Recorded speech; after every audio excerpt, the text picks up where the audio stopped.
Hey,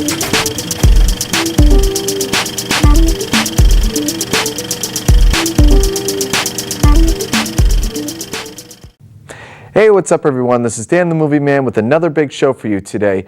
Really big one. This is probably the most I've ever reviewed on my show. We have the Ides of March, the Three Musketeers, A Very Harold and Kumar 3D Christmas, Immortals, Hugo, and the Muppets.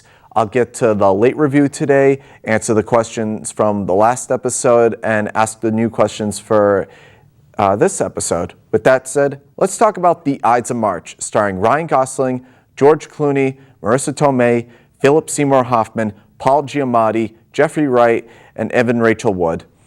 Now, this is a political story about George Clooney, who's running for governor, and Ryan Gosling plays one of the staff candidates for his side of the Democrat Party, and Marissa Tomei and Philip Seymour Hoffman are on his side, and Ryan Gosling is also in a relationship with one of the interns played by Evan Rachel Wood, until he's also confronted by one of the Republicans played by Paul Giamatti, and he wants him to work on his sides, and it'll probably work better off for him. So now he's kind of in a tight situation. Should I take this side or that side? And it's mostly about blackmail and corruption. It's a very interesting story on how a good politician can become a bad politician. So here's my review on this. Now this is another one that's kind of difficult to review, which I liked it, but I didn't, love it. I guess maybe it's just the subject matter that I'm not really too familiar with. Probably if I took my dad to go see it, he would probably understand it more than I did. Sam, who was on the show Sam, who was on the show last year, he's more into that kind of stuff. And we saw that together, and it seemed like he loved it more than I did because he understood more about the subject matter and what's going on. To me, I sort of felt like the story was all over the place. So mostly if you're into politics, you'll definitely be into this movie. But if you're brain dead about politics like me, I don't know, you might find it confusing. But I thought it was really well acted, especially around Philip Seymour Hoffman and Paul Giamatti. They easily stole the show. George Clooney did direct it, and he's a very good director. He directs a lot of interesting stuff. I know for a fact it's probably going to get nominated for something, so we'll just have to wait and see for the Oscars. But like I said, it is good. I mean, very well made. It's one of those movies that cuts off in mid-sentence, so, kind of like with Warrior and 50-50, it kind of leaves you deciding, what happens at the end. And, I mean, it is a very interesting concept. Don't get me wrong, I liked it. And, yeah, with that all said, I am going to give this 4 out of 5 stars. Now, before I go on to the next movie, I'd like to tell you guys a little bit about a person named Paul Anderson. Oh, I wish. No, not Paul Thomas Anderson. I'm talking about Paul W.S. Anderson. Now, why am I bringing him up? Well, because he directed the next movie we're going to be talking about. You see, he directed such classic films such as Mortal Kombat, AVP, and the Resident Evil movies, and he's also the husband of Mila Jovovich. Now that I've brought him up, what else could I say about him? Oh yeah, this is the best way how I can describe Paul W.S. Anderson. He's pretty much if you morphed Michael Bay and Stephen Sommers together, and you pretty much get this guy. And we're in for a treat for the next review, The Three Musketeers, starring Matthew Macfadyen, Luke Evans, Ray Stevenson, Logan Lerman, Mila Jovovich, Orlando Bloom, and Christoph Waltz. Now this is another adaptation of the story of the Three Musketeers, and It sort of has to do with mostly flying ships. I mean, it's a little bit more fictional and more special effects like than all the other ones. McFadden, Evans, and Stevenson play the Three Musketeers, and they're working with Mila Jovovich, which she turns out to be one of the villains who's working for the main villain, played by Orlando Bloom. And they're also in cahoots with someone who's kind of villainous, who's played by Christoph Waltz. And Logan Lerman plays the young man who looks up to the Three Musketeers and just wants to be like one of them. So they have to save a kingdom and stop Orlando Bloom from, not preventing war, like the coming of war, to prevent him from ever doing that. So here is my review on this. It's actually pretty disappointing, really. Let me talk about the bad stuff first so we can end this review on a good note. Now, I don't mind CGI. I think it's a great tool that we use today. But I feel like in this movie, it's really abused, especially the flying ships that look like blimps. I mean, you don't need to have that in a Three Musketeers movie. I mean, look at the one with Kiefer Sutherland and what's his face? Chris O'Donnell. I mean, that one didn't have too many flashy special effects, but I still enjoyed it. And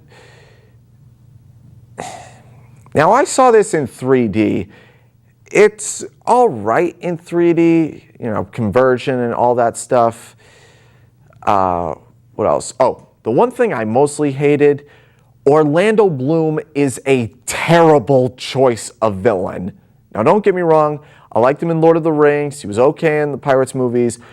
But there is nothing villainous that's said about him. I mean, if you saw what he looked like in the movie, would you ever consider him to be a villain? I mean, just let me try to get a photo up here of him. This right here. Now, I don't mean to make fun of the French, because also I'm a quarter French as well. He just looks silly. And yes, I will say that. Christoph Waltz doesn't really do that much. I thought, he was going to be like the big main villain, but it turned out to be, he was a really big disappointment. And it's such a shame because Christoph Waltz is such a good actor and he's great at playing villains. Mila Jovovich is actually probably the most decent villain. She plays one of those characters who plays on all the sides so she can come on top of everybody else. And that's a great villain, kind of like a Catwoman persona. What else could I say? Now, the Musketeers themselves are pretty cool. The main one, played by Matthew McFadden, he's kind of boring, really. I mean, he just has the same monotone voice. I mean, he's not that interesting. The other two, played by Luke Evans and Ray Stevenson, seem like that they would be interesting characters, but they're not as developed enough. We're never really explained about their past. And Logan Lerman, he does an okay job. Nothing terrible, but, nothing spectacular. I just felt like, they didn't really care what was going on in the movie. I mean, you could tell that they were mostly in it for the money. And it pretty much goes to show that anything that you see in a trailer like that, people will go see.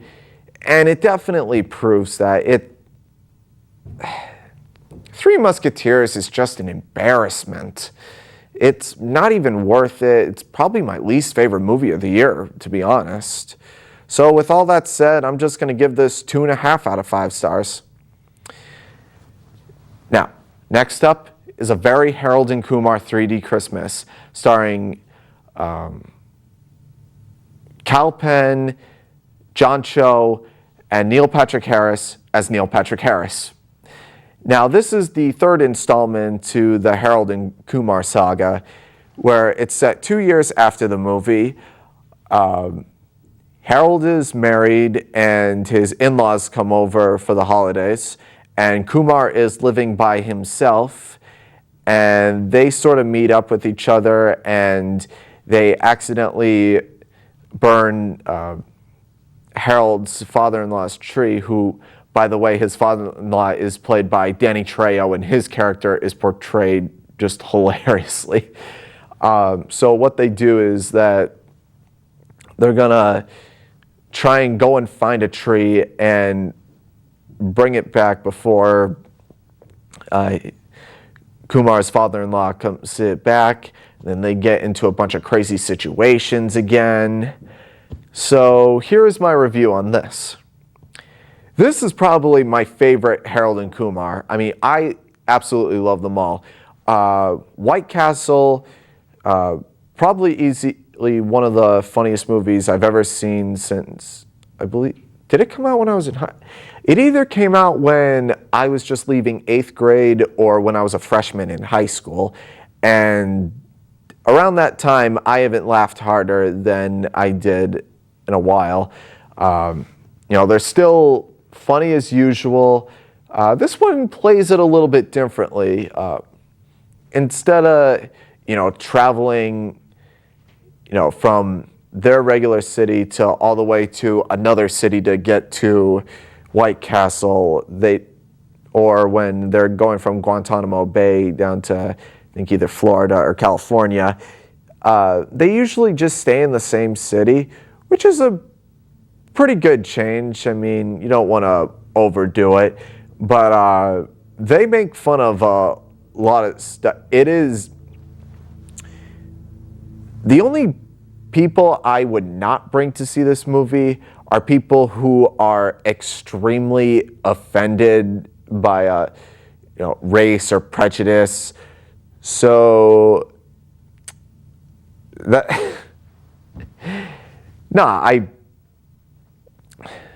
like one of my Catholic friends, I probably wouldn't take him to go see it because, yeah, they do make fun of a lot of stuff, especially the 3D. This is probably the best 3D movie I saw all year because mostly they poke fun at it and they do a lot of breaking the fourth wall jokes.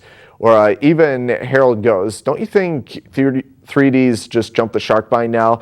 But his friend's like, "It's gonna look amazing," with the thumbs coming out of the screen, and you got Harold going, "Who are you talking to?" I don't know.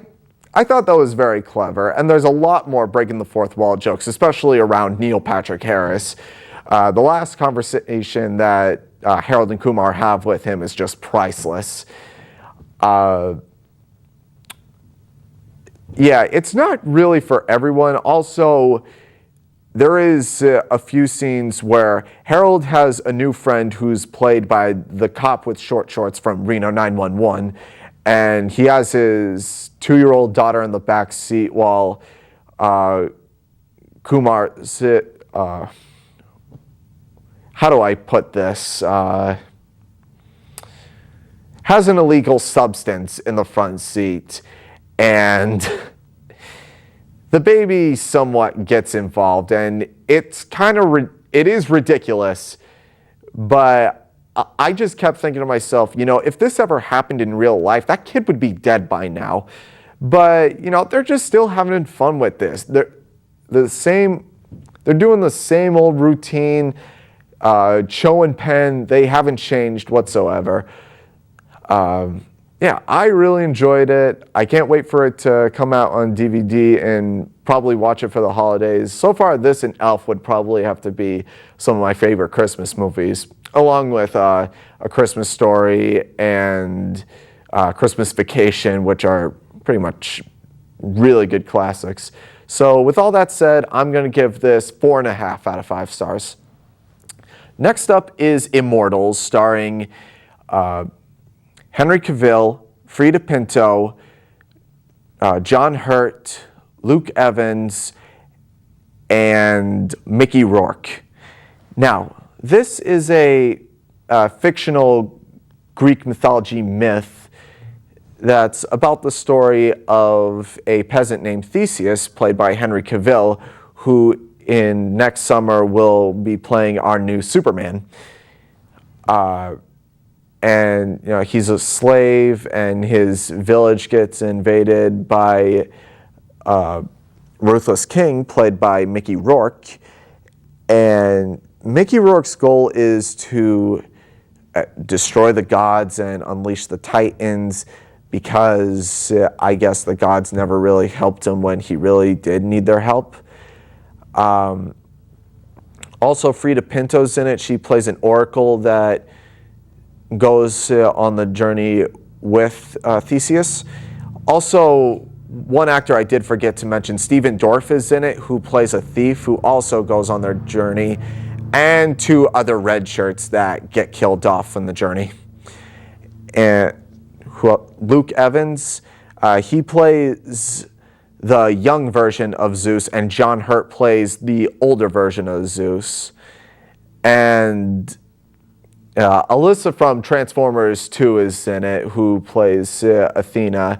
And as soon as I saw Athena, I'm like, wait a minute.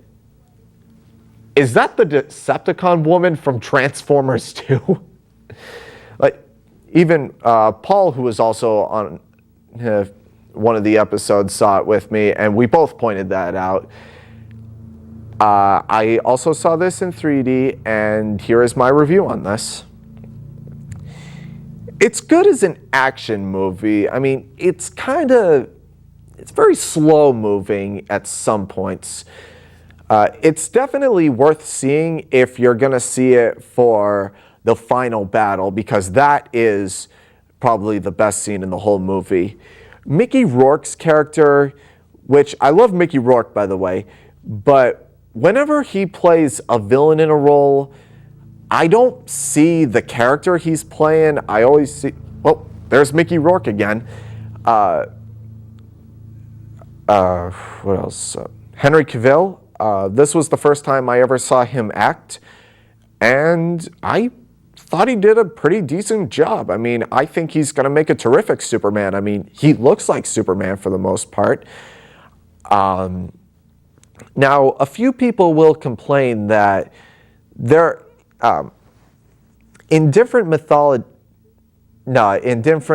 interpretations of the Greek mythology, they've always had Zeus be portrayed as an old man, whether it was in God of War or Clash of the Titans. They always had him with a big beard, and everyone else would look different. But in this movie, everybody looks the same age. They're like either in their mid or late 20s or early 30s, which to me actually makes sense. Because think about this. If you were a god, or in this case, since the title is called Immortals, I'm assuming that Immortals is referencing to the gods.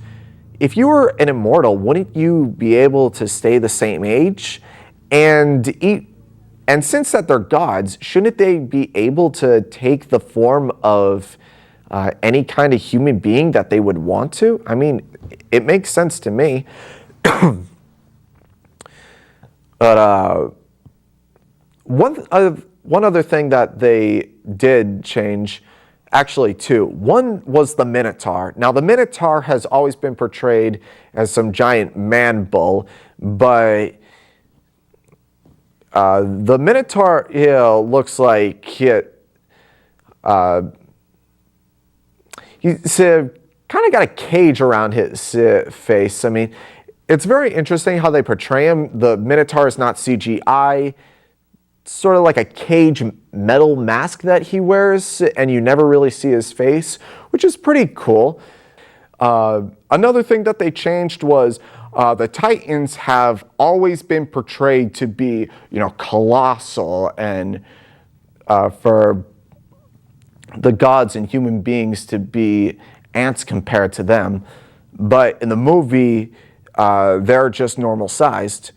Now, the 3D in it is actually pretty cool. When it's meant to be in 3D, it definitely works, but I mean, it takes a while for it. I'm like, come on, when's the 3D part gonna happen? Oh, there we go.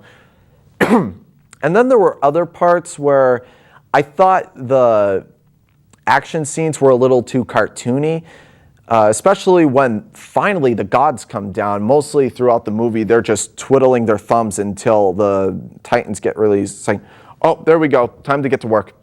But when they finally fight the Titans, like I said, it looks like a video game, because as soon as they're just chopping them up into pieces,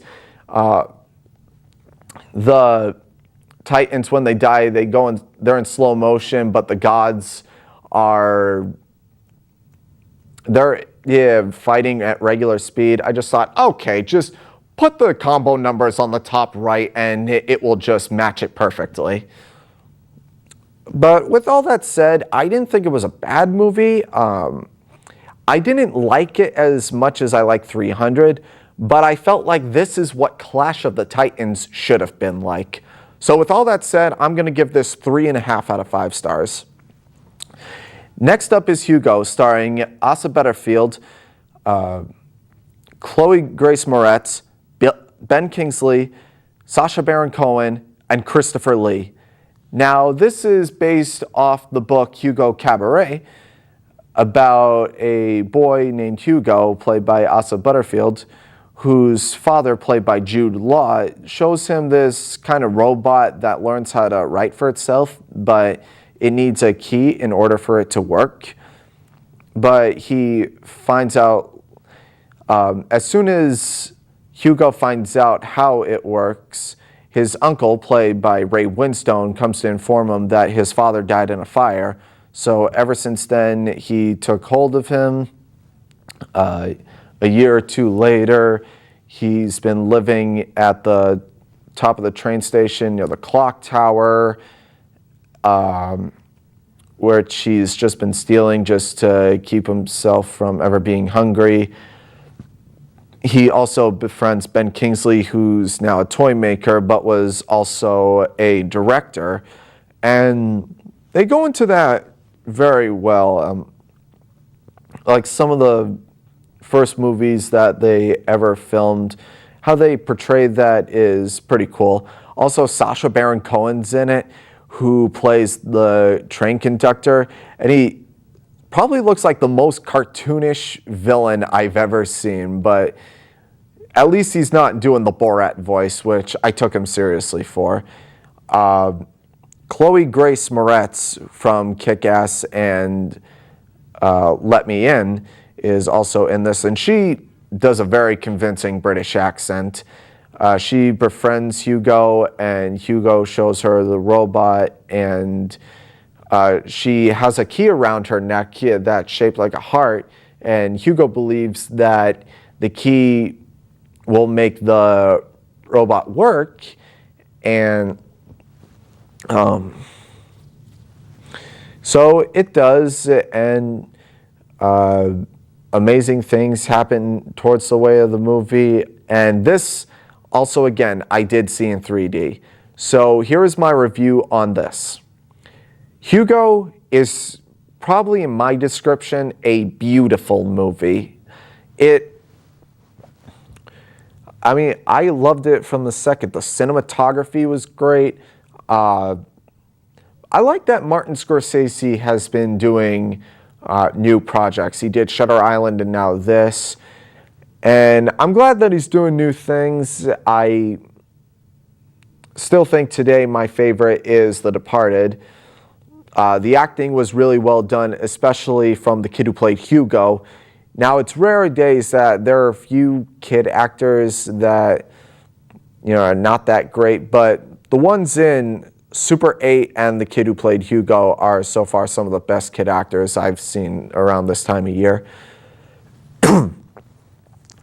I felt a little like this movie was centered a little bit more on Ben Kingsley's character, which they develop him a lot and what happened in his past.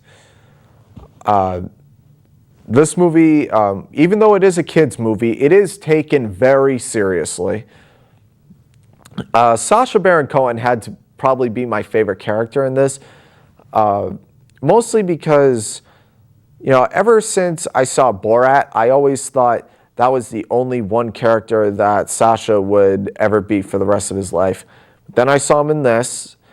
I saw him in Sweeney Todd, and my thought of him just automatically changed. He's one of the most talented actors I've ever seen on screen. And I can't wait for him to be in Django Unchained or that biopic on Freddie Mercury. This movie's not perfect. I mean, it's a little slow moving, but you start to get used to it. The 3D in it is outstanding, and Scorsese did film this in 3D. So with all that said, I'm going to give this 4.5 out of 5 stars. Last but not least, The Muppets, starring Jason Segel, Amy Adams, Chris Cooper, Rashida Jones, Aaron Eckhart, Jack Black, Whoopi Goldberg, John Krasinski, Neil Patrick Harris, Sarah Silverman, who else? Selena Gomez, that kid from Modern Family, and a whole bunch of cameos, and the Muppets themselves. Now, this story is set on 3 characters, Gary and Mary, played by Jason Segel and Amy Adams, and their friend Walter. Now, their dream is to go all the way to California, and they want to go see the Muppet Studio, but it's going to be, shut down and knocked over by a businessman played by Chris Cooper. So they go to Kermit the Frog's house and ask him if he would ever consider on opening up the show again. So they get the whole gang back together, Fozzie, Miss Piggy, Gonzo, which, by the way, Fozzie is now doing stand-up or as part of a band at a restaurant of some sort. Ms. Piggy works for Vogue. Gonzo is the head of a corporation. Gonzo is part of an anger management program. And including, you got all the Muppets there. So, and here is my review on this.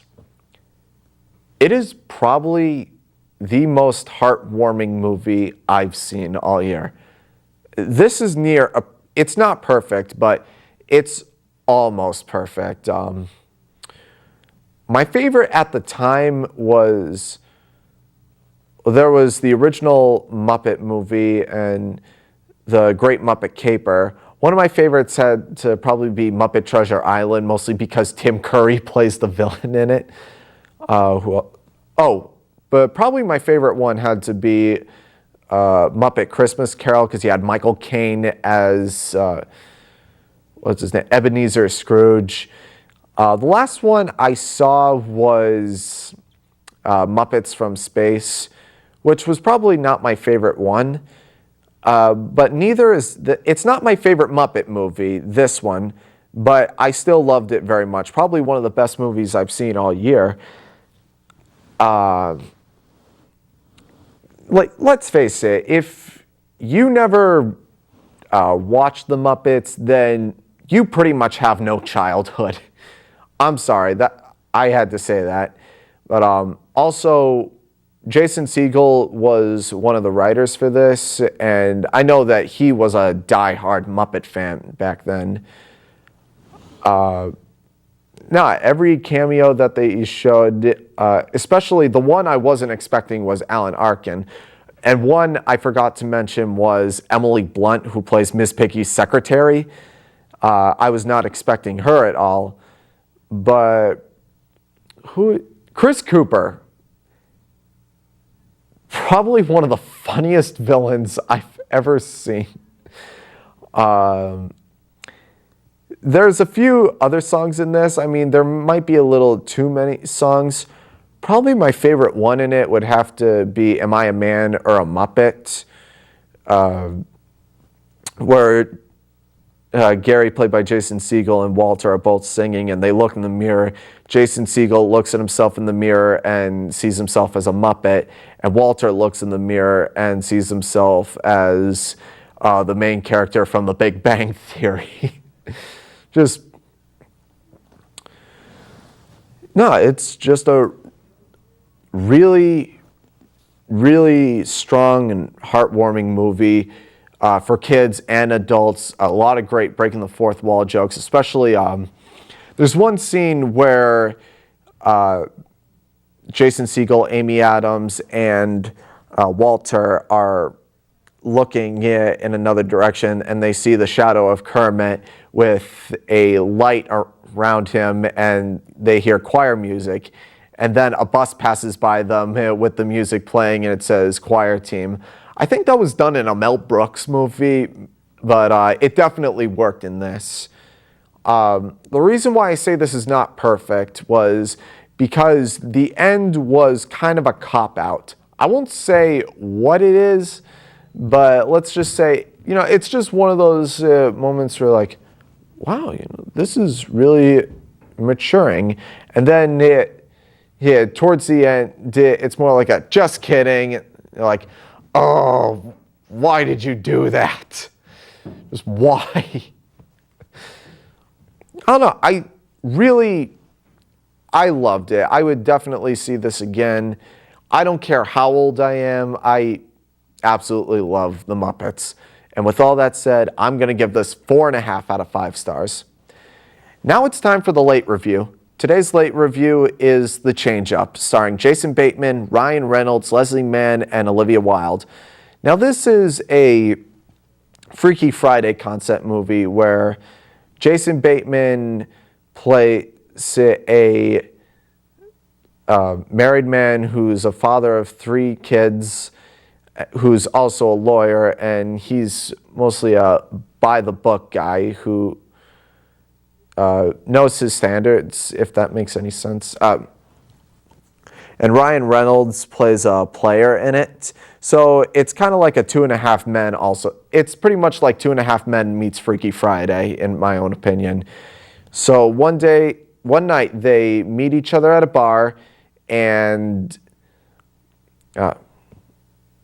I saw this weeks ago. I'm trying to remember. I know they go to a bar, and they get so drunk they start whizzing in a fountain, and then they each say to each other, I wish I had your life. And all of a sudden they switch bodies, and they're just trying to get through their daily routines just to get an idea how they're going to work this out, being in each other's bodies.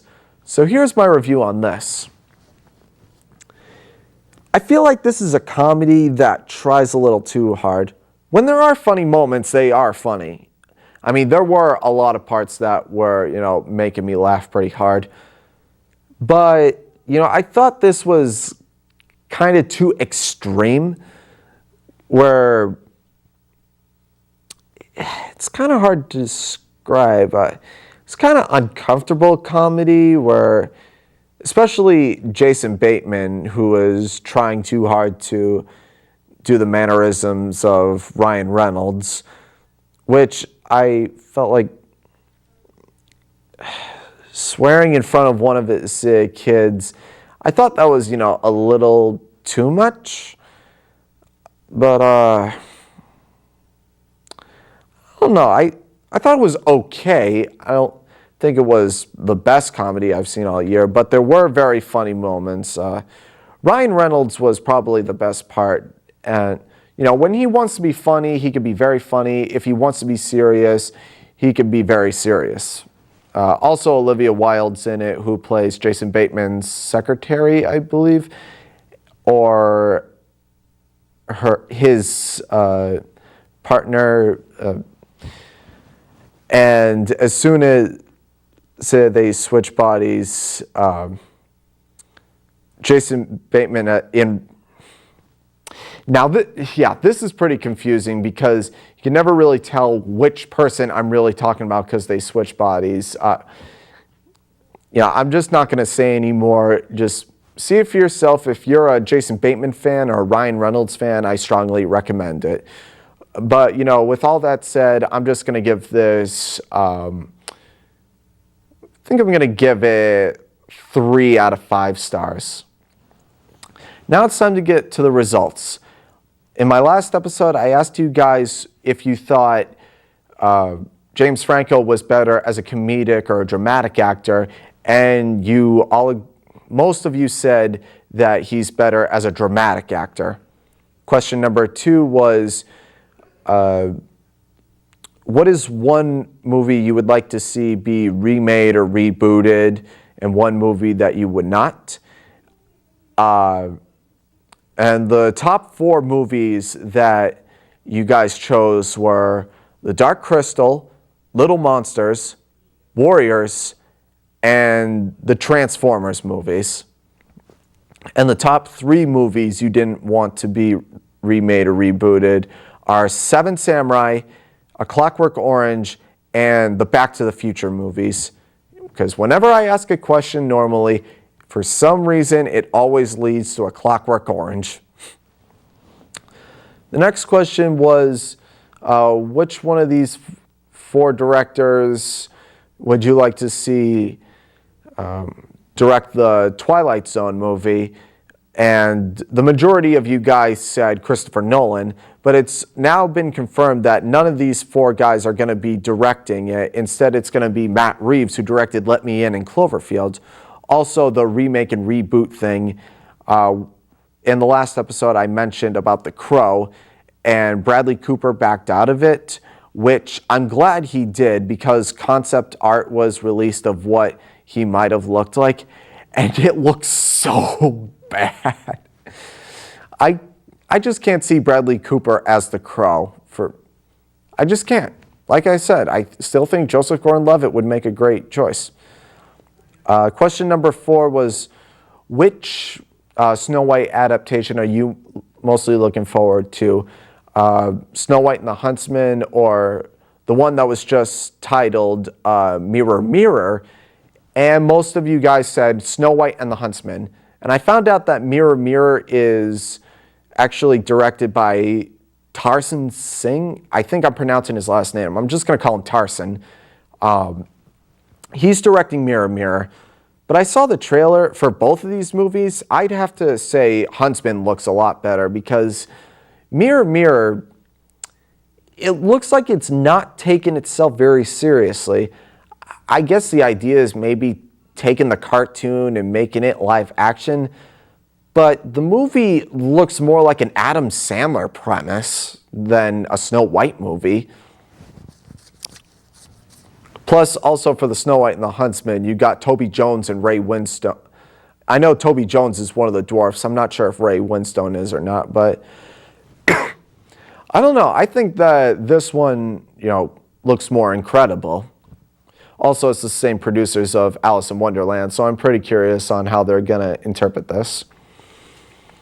And the last question was, what was the best movie you've seen all summer from May 1st through August 31st? And here are the top 5 choices that you guys chose. 5 was The Tree of Life. 4 was Winnie the Pooh. 3 was Thor. 2 was X-Men First Class. And your number 1 best movie of the summer of 2011 was Harry Potter and the Deathly Hallows Part 2. Pretty obvious choice. Now it's time for the new questions today. Question number 1. Now that I've reviewed Hugo, what is your favorite Martin Scorsese film? Question number 2.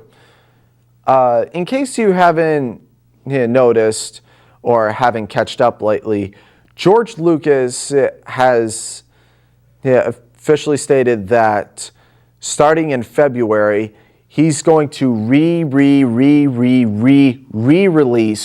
all the Star Wars movies in theaters in 3D, starting with The Phantom Menace in February. So the question is, do you really want to see the Star Wars movies again yearly in 3D? So yeah, this is going to go on until 2017.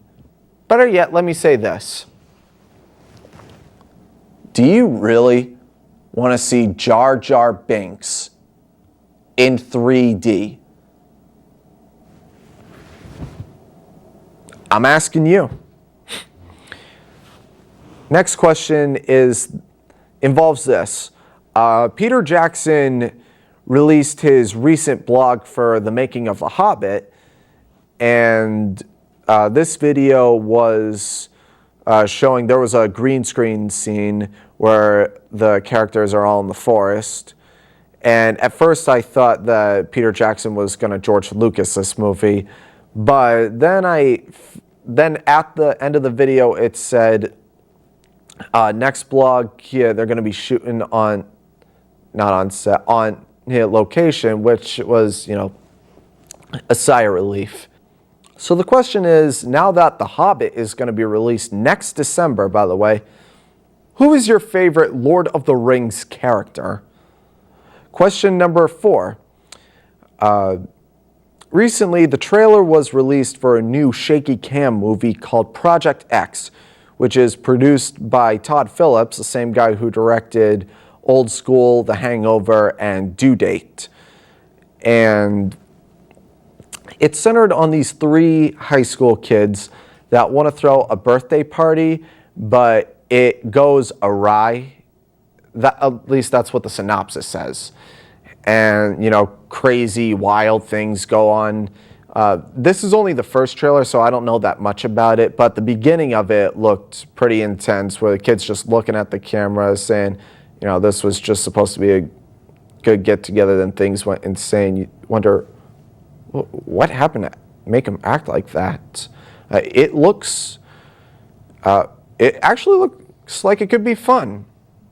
So the question is, since Project X is coming out and it's one of those found footage movies, you know, oh, we were here this whole time. What is your favorite found footage movie?